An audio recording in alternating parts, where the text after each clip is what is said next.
Most guys come to genuine attraction because they want to get their ex back. Or maybe their wife is leaving and they don't really understand why, and they want to know how to turn this around as fast as possible. And I don't blame you. When you get into that situation, it's easy to make desperate moves. It's easy to become a desperate man, making desperate actions, Facebook stalking her, checking up her location all the time, seeing who she's dating, who she's texting, what she's doing. And the problem is it just drives you bonkers. You go down this spiral where you're just trying to find more information, trying to get to the truth of what's happening, trying to get to the closure of what's happening with her. And the problem is it just drives your anxiety up even further. And then your anxiety gets driven to a place where you're like, holy fuck, what's going on? And then you reach out to her. And then you try to get some answers from her by doing these covert questionings where you ask her these questions, trying to get to the truth of the matter, instead of just asking her directly. Because you're afraid to ask her directly because you know she'll lie to you or she won't give you the whole truth. And so you play this game of just trying to like be a better spy than she is. And so you feel like she's hiding something, and yet you're going down this path of trying to come to the solution. You might even find out that she's talking to somebody else, yet you still play this game. You've already got the answers, yet you still do it because you still feel emotionally all fucked up. And so the reason you can't let your ex go is because there's this root in your head that's telling you, she's the best I've ever gotten. And in fact, because she was with me, I felt a lot better about myself. But now that she's not with me, I feel pretty low. And if she was talking down to you, if she was abusing you, belittling you, telling you that it wasn't enough, telling you that she just wasn't getting her needs met, telling her that she just needed more from you, and then you did all of these things, and then you're trying to chase this place that you were in when you first got together, and then you find that she doesn't want to be with you anymore, and you're like, I put so much into this, I put so much investment into her in this relationship, and she's still left. You're like, well, what am I going to do to get it back? Because from your perspective now, you've made her your entire life. You've made her your entire world. And so the only way you can feel better about yourself is to get her back because you've hinged your own approval of yourself on her. In other words, what you have done to yourself is you said, I only like myself when I'm with her because when she's with me, I've proven to myself that I'm good enough to get such a woman. When that woman leaves, you're like, I guess I wasn't. Now you're faced with the reality that you just might not be that attractive. You're faced with the reality that maybe you just aren't that good. You're faced with the reality that maybe you are fucking it up as a man quite heavily. And the honest truth is you are. And nobody wants to hear that. But if your woman is leaving you, if your woman is broken up with you, yeah, there's a fundamental flaw in the way you're operating as a man. And in this video, we're going to talk about exactly what needs to shift within you so that you can turn this around as fast as possible. So you stop operating in such a manner and driving the women out of your life. My name is Baxter, and I help guys in betrayal situations. I've coached thousands of men, tens of thousands of men who come through my doors in one form or another. I've had over 3,000 guys come through the Betrayed to Badass program. And that's what we do. We'll get you to that place where you make the right decision for you and your children. I said it once already, but we're going to say it again because it's this important. When you are seeking the approval of your woman to feel better about yourself, this is a trap. You put her in this position where her opinion of you matters more than the opinion of yourself, which means that she, by default, will be leading the relationship and leading you to wherever her emotional state goes versus what it is that you want for yourself. And most guys give up what they want for themselves to get the approval of the woman. You know what? It doesn't matter. I don't need that. I just want her to be with me. He'll change his political opinions. He'll change his favorite color if it'd make her happy. He'll give her anything she wants. And the thing is this is a man without backbone. This is a man who will do whatever to get this woman's approval. And from her perspective, she's like, wow, I can yank him around anywhere. I have all the power in this relationship. And what I do know about women is that they want a guy who's more powerful than them.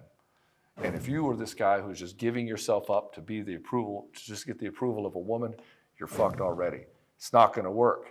In fact, it's probably been hard for you to even get into a relationship. It's probably been hard for you to even get dates with the kind of women you want. And you've probably been really scared to even approach women. Like you can't even talk to them and ask them out very well unless they give you tons of signs. And even then, you still feel clueless. You're not really sure which way is up or which way is down. You don't know how to even turn her on. You hesitate when you want to make a move sexually. You hesitate when you want to kiss her. You hesitate when you want to ask her out on a date. You're afraid of what the reprisal is going to be. She's going to tell you no. She can say you're a loser. Whatever is going to happen. And so when you finally get a woman in your corner, you finally get a woman who gives you time, attention, and sex, you're like, I have to hold on to this because I can't get much of this. Or maybe it's a woman that's the hottest woman you've ever had, and you're like, well, I can't get anything better, and you get addicted to the sex. And the problem with this is that guys will get addicted to the sex readily. This happens all the time. Most of the guys that are caught up in these narcissistic abusive relationships are with somebody that they find incredibly sexy, and they leverage the sex in order to pull him all over the place, in order to control and manipulate him. And then when she didn't get what she wanted, she would shame him and guilt him and tell him that he wasn't enough. And she's chase and chase and chase and chase, trying to get it. And then what ends up happening, he becomes a shell of a man for the approval of this woman. And then she leaves him after she's devalued him for months or years. And she just discards him like he's nothing. She finds another guy, and he's like, I don't know what to do with myself. There's another guy in the picture now. It's like, how do I get her back? Well, the problem is like we said, the first problem is you're completely addicted to her approval. And so you will never feel right as long as her opinion of you matters. So we have to block her out of your life. If you're in that place, you're like, how do I get her back, Ed? That's all I care about. If that's the kind of guy you want to be, this video is not for you. Because I'm not here to teach you to be more of a supplicant to this woman. I'm not going to teach you to be more of a simp to try to manipulate her to get her to come back to you. No, I'm here to get you to rise into your power so that this shit doesn't happen to you again. Do you really like chasing after a woman who doesn't really want you? It doesn't feel good. I know, because I've done that shit. Nobody likes to be in that place. It's completely emasculating. It's dehumanizing. And if you want to keep doing that, you're welcome to keep doing it, but this video won't be for you. This video is for you if you want to step into your power and actually become a powerful guy that women do not leave. But that's going to require you to actually be willing to walk away from a woman who does not meet your standards. You have to be willing to stand up for yourself and your opinions for things, even if the woman is amazing. You have to be willing to stand for who you are, no matter who is in front of you. And you have to do it unapologetically. You don't have to be a dick about it. I don't want you to be a dick about it. You temper it with heart and humility, like we always say. And so you get caught up in this fantasy. If you get caught up in this fantasy of what if it could have been better? If I had just become a different kind of guy, she would have loved me forever. If I just could meet her needs the way she wanted, I could turn things around. If I could just get the answers from her, like, what did I go wrong? How can I get this closure? The thing is that you'll never get the closure because the problem is she's just going off of her whims. She doesn't know what she really wants. She just knows she's bored with you and she's emasculated you, so you're weak in her eyes, which means she's not attracted to you anymore. And now she starts to look at you with an irritated and contemptuous look. And so you putting up with that, you not demonstrating your power, you not leaning in and saying, I'm not going to tolerate this, and you know what, if you're going to act like this, you don't need to be with me. Your unwillingness to do that and step in your power is what got you into the situation. And you got into this situation because not only because you could not hold on to your power, you were afraid of her leaving you. You're afraid of her bad opinion of you. And see, a guy who is high value does not worry about the opinion of his woman. I mean, he cares so much as that, he wants her to feel loved and cared for. He's not going to just steamroll over her. But at the end of the day, I am who I am. I am who I choose to be, and I endeavor to be the best version of myself as possible, which means I'm going to have humility, which means I'm going to have compassion as much as possible, which means I'm going to do right by my woman. But at the same time, she doesn't get to tell me who I am. She doesn't get to dictate the terms of how I'm going to operate in my life. No, I dictate those terms because it's my life and I'm the one who has to live with it. And so instead of making her your mission, find a new mission. Find a new compelling vision for yourself. What excites you? What's something you really want to do in your life? What's something that you've never done before? Oh, you don't even know because you made her your life. I remember now. Yep, I did the same thing. When my ex-wife cheated on me back in 2015, I didn't know who the fuck I was. I didn't know where I was going, or I didn't know who. I put everything into it, just being a father and a husband and giving her everything that she wanted. I gave her the house she wanted. We had the beach wedding she wanted, the son that she wanted, and we lived in the area that she wanted. Everything was what she wanted. And it didn't matter what I wanted. Why? Because I was taught growing up by my mom to give a woman everything that she wants. And if she's happy, she will love you forever. And then I found out really fucking clear that that ain't the case. And she would sit there in bed next to me and say, I'm unhappy. I'm like, how can you be fucking unhappy? You have everything that you want. I have literally given you everything that you want. And I'm the guy that you chase down the door, you chase down the street to be with. Like for you, you felt like you dated up big time with me. And I know that because of the way you treated me, not because of my attitude. And so I was like, you literally have everything. But what's the fucking problem here? And the problem was I wasn't able to demonstrate power in a relationship. I wasn't able to demonstrate leadership. And in this place of leadership, I wasn't pulling her all the way in because on the secret side of this, I only dated her because I didn't think I could get somebody better. And so she fell into what I call the 80% girl rule or 80% girl trap. You get with a woman who's like 80% of what you want, but you were like, well, maybe I could do better. I don't know if she's really a match for me, but you know what? It's the best I can get. So I'm just going to settle for this, and I'm going to see if I can make this work. And most men do this shit. They fall into the trap of, I'll see if I can make this work, instead of, this is the right woman for me. This is a woman who will help me pursue my dreams. This is a woman who will help me pursue my compelling vision. She's all in with where I want to go, and she will support me every step of the way. This is what men want. They want a woman who will support them in his vision, not try to bring him down and talk bad about him and try to second guess himself and try to take control over him and the situation, which is what she would do. And so there was a lot of manipulation, quiet manipulation happening in the household. And so me doing all this stuff, and I found out that, after I found out she's cheating on me, I found out, oh, okay, she wants to be with this other guy now. I've given her everything. I've invested all of this, and this is what I get? What the fuck was this all about? And I came to this place where it's like, I can be what everybody else wants and still lose in the end, so what's the point? And so I'd keep asking her, like, where did I go wrong? What can I do differently? Pretty much approval-seeking behavior. How can I be more what you want? How can I be more of a carbon cutout of whatever it is you want? I'll morph myself into the perfect man for you. And so what I was doing is seeking closure. And the thing is that she would tell me these things, and I'd go do them, and it didn't seem to matter. It was always this ever-moving goalpost of bullshit that I'd have to do. I always have to perform and wait for her to not be confused. I have to perform and perform and perform and wait for her to try to fall back in love with me while she's writing love letters and seeing this other guy. And this is what my counselor was telling me to do because she was fucking terrible. And I found another counselor, and they just wanted to talk about feelings, but there was no game plan. The men need a game plan. They just sit here like, okay, that's good. We unpack those feelings. No, we'll come back next week. I'm like, okay, cool. You do realize my relationship's falling apart. My marriage is falling apart. My son's going to take the fallout of it, and I'm going to lose my house and half my shit, probably half my retirement. But yeah, your solution is, hey, let's come back next week and talk about my emotions some more. What the fuck am I supposed to do here? She's like, well, we'll talk about that more next time. And I was like, well, I don't need to see you anymore. I need a fucking game plan. And if you're in a situation like this, I guess I know you can resonate with this. And so waiting for closure is never the place to go. What you do is you set your target moving forward and you just say, I'm going to go to this place right here. I don't need closure from you. I just need to go to this place right here. Why? Because that gives me some hope. You see, depression comes from this place where you lose hope. Anytime anybody's depressed, I'm like, well, what are you feeling hopeless about? They're like, what do you mean? What was the big thing, the big promise in your life that you were going towards that all of a sudden is no longer there? Now that you have no hope to get that thing. And if you're in this place where your woman's leaving you, she's cheating on you, or you're trying to get her back, you know exactly what I'm talking about. You lose the hope of that relationship to put you into depression. And so what we do in the Soul Seducer program is we hook you into a new vision. A new place for hope. And when we get you into this new place for hope, all of a sudden you wake up again like, hey, things aren't going to be so bad. I can get a new lease on life. And we realize that she's not the prize. You only got with her because you couldn't find anything better at the time. And you're like, well, I'll never find anything better again. And that's a bullshit statement because, look, you did it once. Obviously, you can do it again. It's like, I got a job and got fired. I guess I'll just never get employed ever again. That doesn't make any sense. You go get another job. You already proved that you can do at least almost to the level of that job. You got fired. Maybe you can do better next time.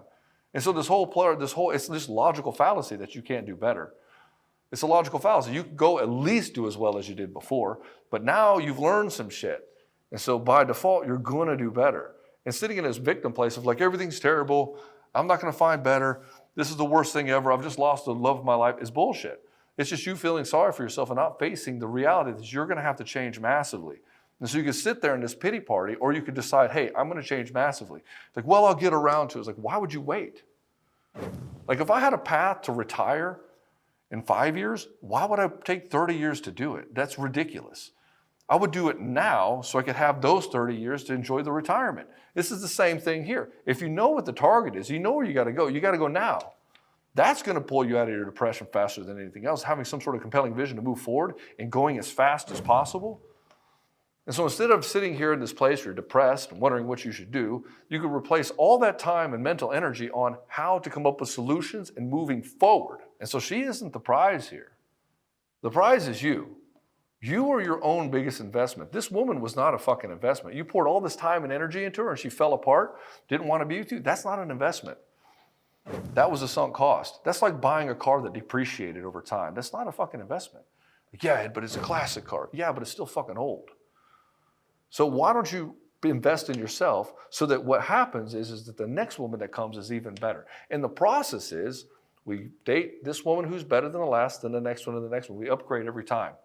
In fact, we want to do this rapidly. Most of the reason that guys get stuck on their ex is because they can't find anybody better and they don't really have a lot of sexual options. They don't have a lot of options for other women. So they're like, well, that's the best I could get, so I'm stuck in this place, and I guess I'll never get there again. I guess I'll never do it again. And that is a fallacy. But if you believe your own bullshit, and that's all it is, this is just an emotion, it's a thought process, and you're just believing your own thoughts, it's not actual reality. And I know this because when I go and I coach men like you, and I go to see you, and I talk to you objectively, I'm like, this is an attractive guy. What the fuck is his problem? It's because he's believing his own bullshit stories. And so what we have to do is we have to deconstruct all of those. And so the Soul Seducer program is actually a very destructive process. We have to destroy the guy you have been. We have to install a new possibility for you moving forward. The guy you've been who's this people pleaser, who's trying to just leverage more and more connection to try to get her to like him and trying to force the relationship, trying to force her to be into him by using all these tactics like no contact or the scrambler or some sort of marriage reset bullshit. None of that shit works. And I know that because I've had clients from every single one of these programs and they come to here and then in 2 weeks we turn that shit around. It happens every fucking time. I'm so frustrated watching other coaches come into this space and have no idea the lives that they're impacting and the fucking fallout that their children are gonna have to leverage, making guys fucking bulletproof.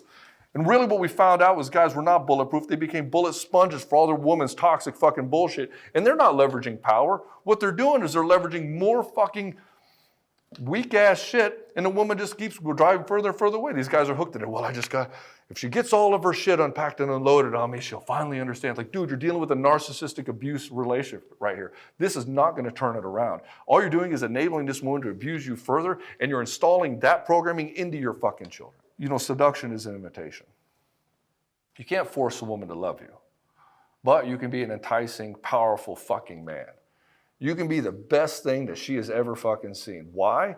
Because you have risen to be the best fucking version of yourself and you take no prisoners. Like, this is who the fuck I am. I am unapologetically myself. But I don't want to go too far. So sometimes the ego can get a little out of control, so we temper it with heart and humility. This is who I am, and this is how I'll stand being before you. And I make no judgments as you, as a woman. I stand here before you, and I'm just how I am. And I'll love you where you're at, and I'll love all your flaws and everything else. It doesn't necessarily mean I'm going to choose to have you in my life, but this means that I see you without judgment. And then from this place of personal power, of course she's going to be drawn to me. Why? Because from this place of personal power, I can go do some big dick shit in the world. I can get in front of a camera and talk to you and speak fire into it. I can go out here and build a multi-million-dollar business. I can literally do anything I want because I'm standing in my personal power and leveraging the 4 inches between my ears in order to control my emotional state, to hit my habits and lifestyle that I choose to have. In fact, you can have it all in your life if you choose to. It's all right here. It's all in your mind and in your emotional state. You'll find that your emotions rule just about everything in your life. And so if you're in this place where right now you're feeling really weak, that's why we built the Soul Seducer program. That's why I built it. I built it because I was selfish. I needed something to fix myself. I was fucked up. I couldn't do anything. I was tired of being weak. I was tired of being this people-pleasing, nice guy that women just looked over. And I said, enough was enough. And I got intolerant of that. And so I built out a system for myself. And then I leveraged it to help other men as well. And we've been iterating it for 5 years now. And it is a totally different program than it was in 2020. And it absolutely fucking dominates. If you want to be part of that, check out the link in the description. If you like this video, brother, if you got something out of it, do me a solid and hit the like button. And if you want to be notified for the next ones, hit subscribe. And of course, the bell thing. I love you. You can do this. And I'll see you in the next video.